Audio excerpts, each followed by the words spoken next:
Amigos queridos, nos venimos aquí hasta su cocina, mi cocina.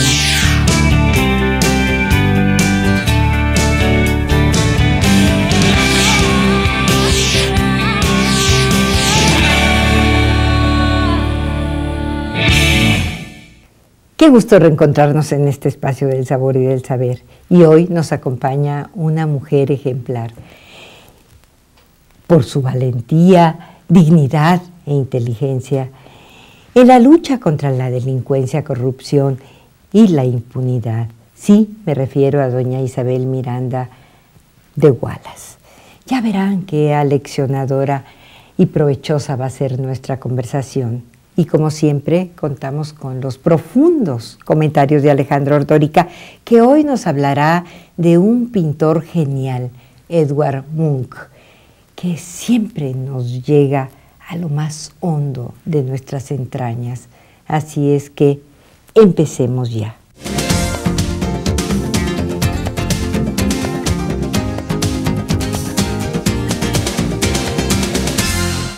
La vida de Isabel Wallace cambió de un momento a otro en cuanto se enteró del secuestro de su hijo, en donde lamentablemente perdiera la vida. Su vida transcurría con normalidad, enfocada por completo a sus dos pasiones, su trabajo y su familia.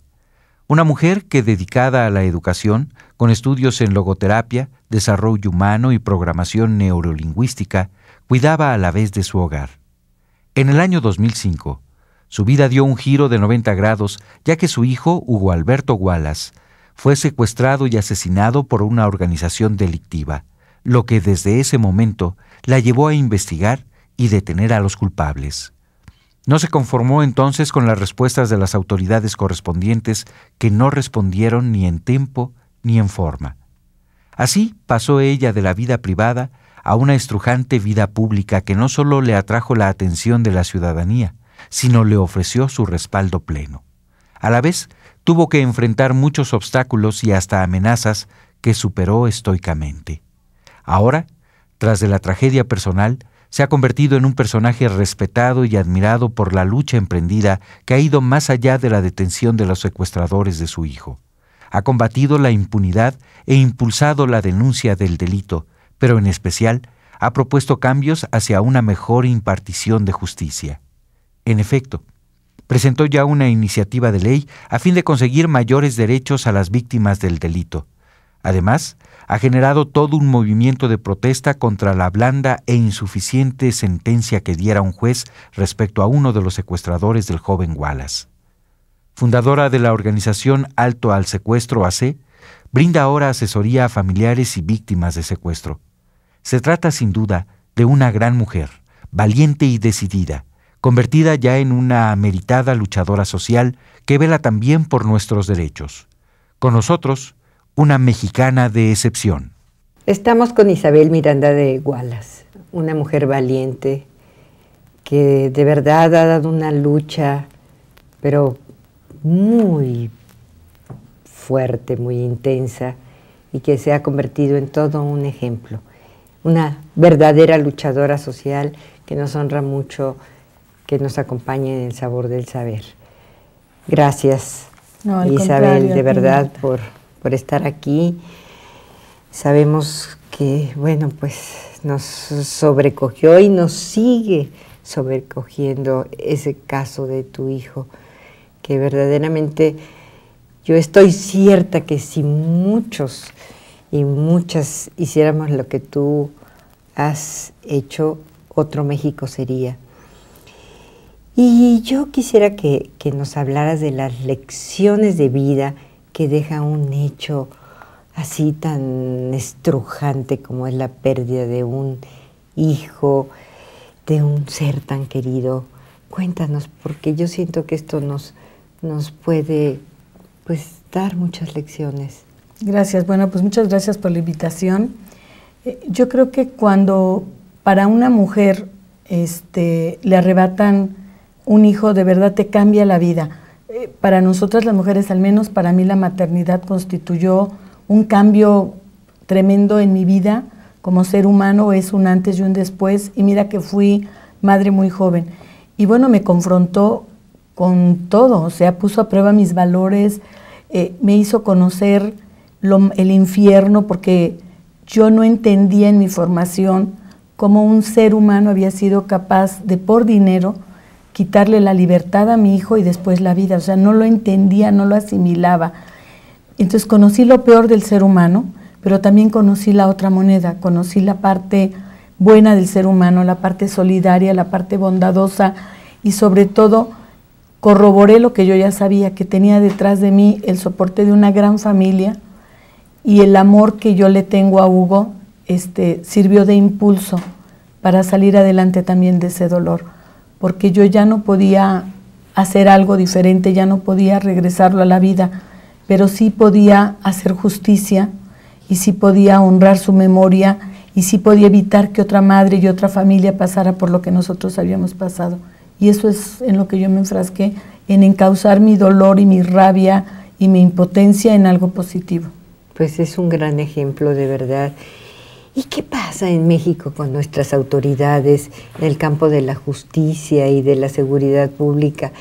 Y a mí siempre me deja, pues, de verdad, muy, muy triste sus respuestas, sus poco compromiso social. Lo vemos con muchos casos y con precisamente y concretamente en el de tu hijo. Cuando escuchamos la sentencia dijimos, ¿cómo es posible? ¿Qué piensas? Yo lo que creo es que tenemos muy equivocado el foco donde tenemos que atacar, porque el problema de la seguridad no es un problema de balas ni de policías.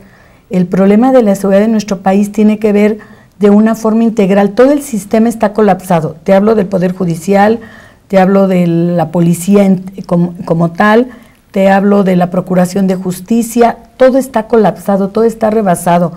Cuando alguien empezó por corrupción a ceder terreno, estuvimos perdidos. Pero el problema va mucho más profundo. Lo debemos de ver de una manera integral. El gobierno ha dejado espacios, el Estado como tal, ha dejado espacios que han ocupado la delincuencia. Nuestros jóvenes están en la calle en lugar de estar en la escuela.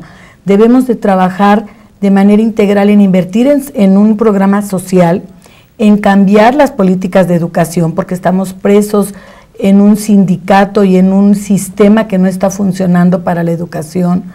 Estamos teniendo una economía deprimida. Cuando nosotros éramos punta de lanza en América Latina, tenemos un problema real en México ahora de la economía. Entonces creo que tenemos que atacar ese problema junto con el de los policías.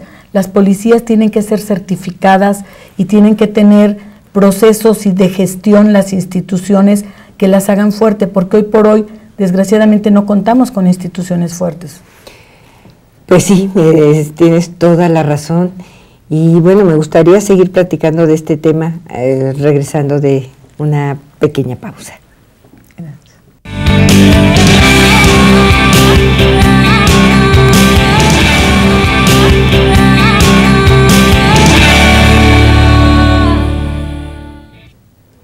Con todas estas vivencias tan intensas, ¿tú qué consejo le podrías dar a una madre, a un padre que se vieran, esperemos que no, pero que se vieran en situaciones semejantes a la tuya? Pues si me lo permites, quisiera darles, dentro de lo que cabe, compartir una experiencia. Yo creo que lo que estamos viviendo como ciudad y como país tiene mucho que ver con eso, con la familia. Y llámese en la modalidad que sea, no es necesariamente mamá y papá. Sabemos que ahora tenemos muchos hogares en los que las mujeres son las jefas de familia, pero creo que lo que está faltando es hacer hogar, estar al pendiente de los hijos y darles valores. ¿Y qué le aconsejo a alguien cuando se ve envuelto en un caso así?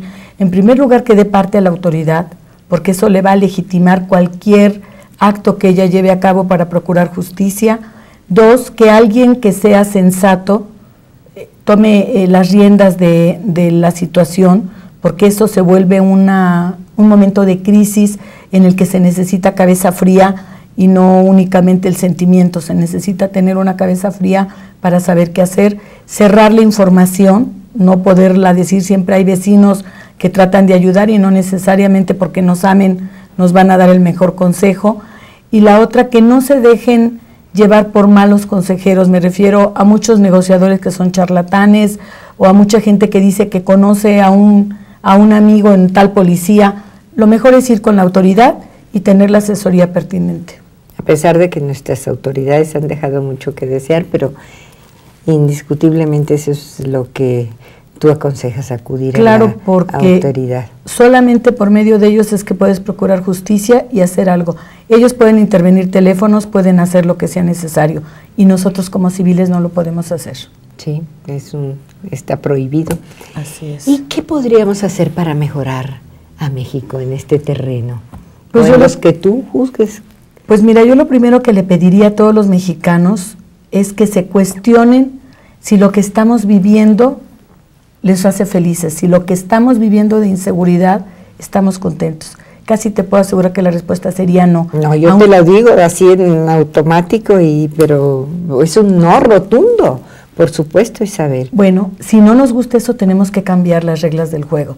¿Cómo las podemos cambiar? Involucrándonos, no dejando que haga el Congreso lo que se le pegue la gana, como se le pegue la gana y cuando se le pegue la gana. Los ciudadanos tenemos que poner en el Congreso las agendas y los temas que se deben de discutir. Por ejemplo, yo acabo de presentar una ley de víctimas del delito, que yo la presenté para el secuestro, porque nunca en el sistema se ha pensado en la víctima. Bueno, gracias a esta ley que se puso en el Congreso por vez primera y que es histórico, se va a cambiar esta parte. Eso es lo que yo pido. Dejemos de ser timoratos, dejemos de ser cobardes en el sentido de que pensamos de que yo para qué me meto. Tenemos que involucrarnos más en la toma de decisiones, no vender nuestro voto. Señoras, no vendan el voto por 500 pesos, por 600 pesos que les dan o por una despensa. Debemos de cuidar nuestro país, y para cuidar nuestro país tenemos que ser responsables, claro, porque hay que tener derechos, pero también responsabilidades y deberes. Por supuesto, y es que está de por medio México, y está de por medio la seguridad de todos, y de verdad yo creo que eso lo dejamos de ver en muchos momentos, ¿no? Se cambia pues esta lucha por una comodidad malentendida, ¿no? Porque finalmente vamos a ser víctimas, y yo ya no escucho de verdad que exista en una familia alguien que no haya tenido un problema, y eso a mí me duele el alma, es terrible. Y bueno, pues a mí me gustaría saber qué antídotos y seguir platicando con esto, pero te pido, Isabel, que vayamos a una pausa y regresamos con nuestra conversación. Claro que sí.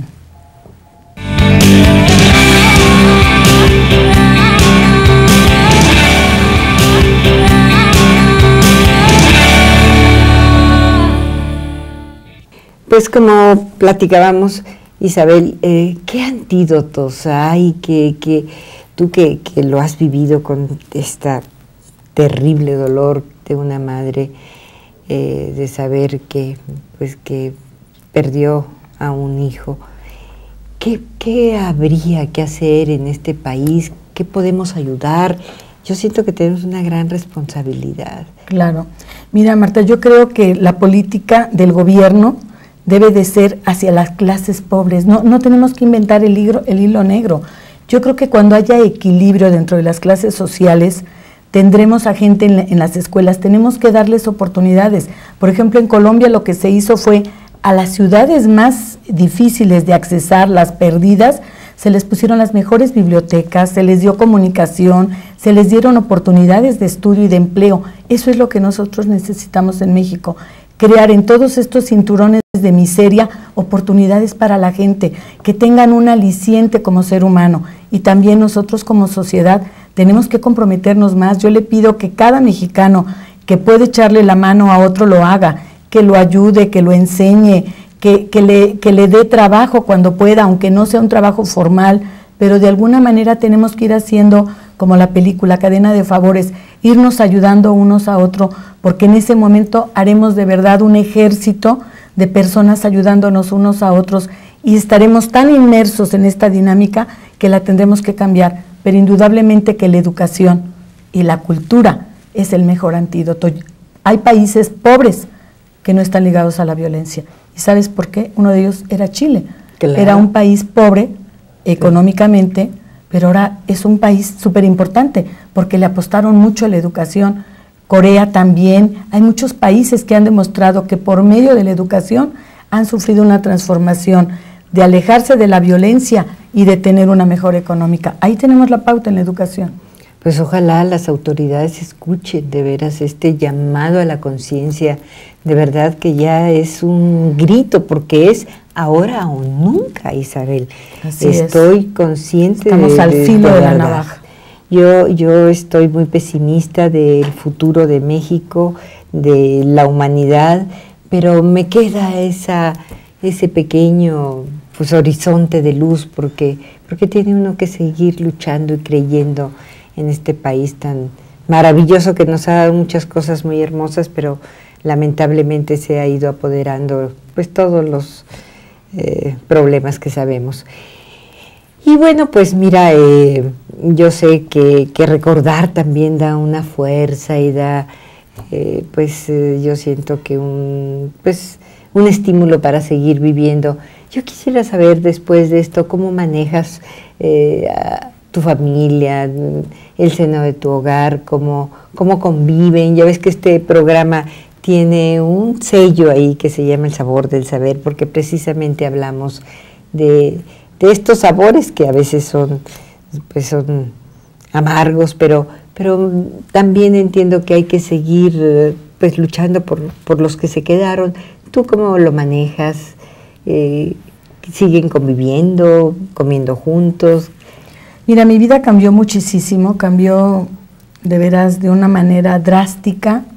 He dejado de convivir mucho con mi familia. En primer lugar, por seguridad de ellos, me tuve que alejar por el riesgo en el que yo estoy. No puedo convivir como antes lo hacía, desgraciadamente. Sin embargo, los momentos que encuentro para tener contacto con mis seres queridos, los disfruto porque nosotros somos una familia muy tradicional, somos una familia muégano. Somos una familia que nos gusta sentarnos y a lo mejor platicar y disfrutarnos en lugar de ir a un restaurante, estar en la casa guisando, platicando, jugando a lo mejor algún juego de mesa, pero departiendo juntos. Y creo que eso es algo que he perdido, desgraciadamente. Sin embargo, las pocas veces que ahora lo puedo hacer, créeme que lo disfruto enormemente. Le doy gracias a Dios por cada día que vivo. Hay algo que ahora cambia, es el dolor de la ausencia de Hugo, porque Hugo para nosotros fue el primer nieto, fue el primer varón, pero sobre todo fue de verdad un gran ser humano, un ser de luz, un ser con muchas cualidades, y ahora en las reuniones también lo extrañamos mucho.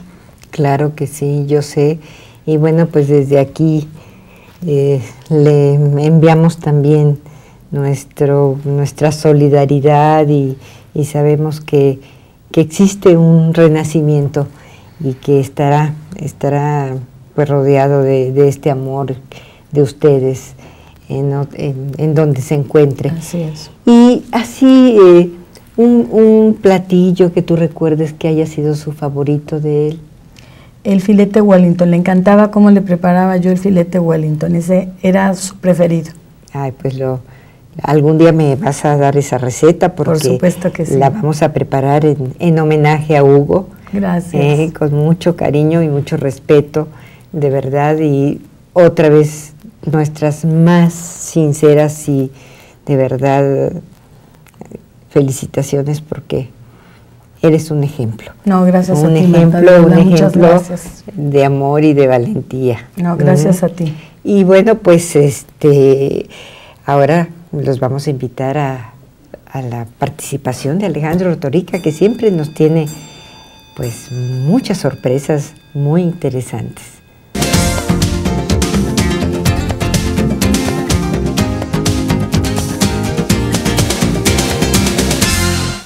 Después de oír historias tan estrujantes, evoco a ese pintor que se asocia justamente con la angustia, con la muerte, con la desesperación, pero al final de su vida con la esperanza, que es Edvard Munch.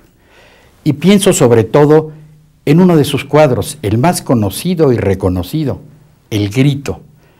Ese hombre que va por las ciudades, estas despersonalizadas y deshumanizantes ciudades, que parecen abandonar al individuo y parecen ser ese medio donde se cultiva la violencia, el hastío, la indiferencia social. Y pensar en ese gran pintor que justamente se considera como un precursor del expresionismo, porque efectivamente en sus líneas se da este trazo fuerte que quiere expresar más que nada, traspasar el objeto para decirnos qué significa para él, para quien lo está viendo y lo pinta. Un artista plástico que el nazismo rechaza en su momento y que, bueno, habla de un arte degenerado cuando Edvard Munch es justamente el mejor pintor que haya existido en la historia de Noruega y sin duda uno de los mejores de la plástica contemporánea del siglo XX. En fin, un pintor que efectivamente nos da estos rasgos donde aparece la enfermedad, el suicidio, los celos, la angustia, la ansiedad, la muerte misma. Y, cómo no mencionar ahora, estas que cierran propiamente su trabajo ya casi hacia la parte media del siglo XX, donde él muere, cuando él deja de pintar, y que parece ser que hay un reencuentro en alguna medida con la vida en cuadros como Tête à Tête o la propia Danza de la Vida o Mujeres cosechando, en donde, bueno, hay algo ya que asoma ahí de alimentos y bebidas. Pero en todo caso, pues yo me quedaría en unas palabras que él expresa y culminan su obra para lección de todos. La muerte empieza en la vida. Y justo por eso, Octavio Paz, que hace una crítica excelente, profunda, interiorizante en la obra de este gran pintor noruego, nos dice: más que ver en los cuadros de Munch una vida, yo lo que veo, lo que descubro, lo que me revelan es un alma.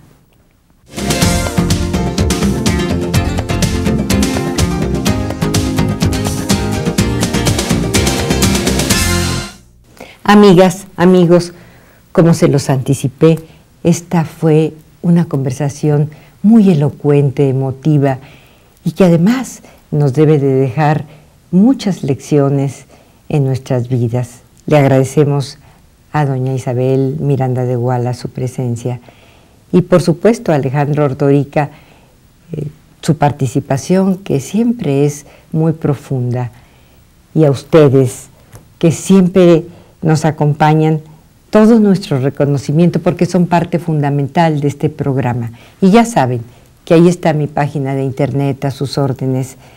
Por favor, déjenos sus comentarios. Aquí los esperamos la semana entrante con más sabores y más saberes. Y me despido ahora con este pensamiento. Cuando se aplica la justicia, nos queda un buen sabor de boca. Que la luz los acompañe.